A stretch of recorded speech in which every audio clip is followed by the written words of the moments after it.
শেখ হাসিনার ইতিহাস,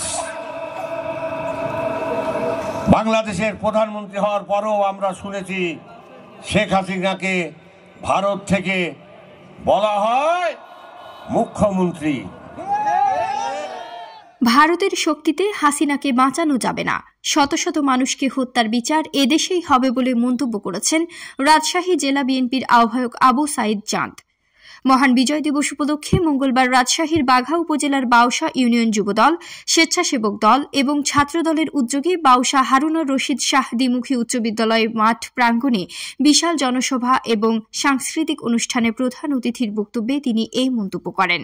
এ সময় উপস্থিত ছিলেন বিএনপির সভাপতি রেজাউল করিম, বাঘা উপজেলা বিএনপি ফখরুল ইসলাম বাবুল, বাউসা ইউনিয়ন যুবদলের সাবেক সভাপতি এনামুল হক, জেলা ছাত্রদলের সভাপতি সহ আরও অনেকেই।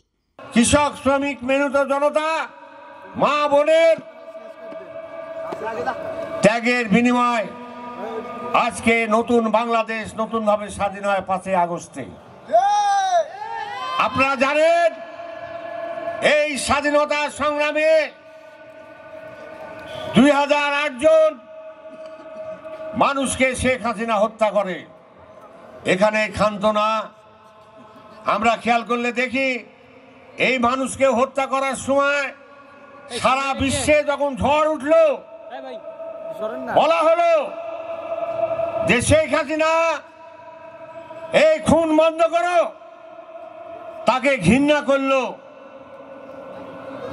তারপরেও শেখ হাসিনা ক্ষান্ত হলো না। তখন আমরা খেয়াল করলে দেখব ভারতের মন্ত্রী মোদি তখন বোবা ছিল।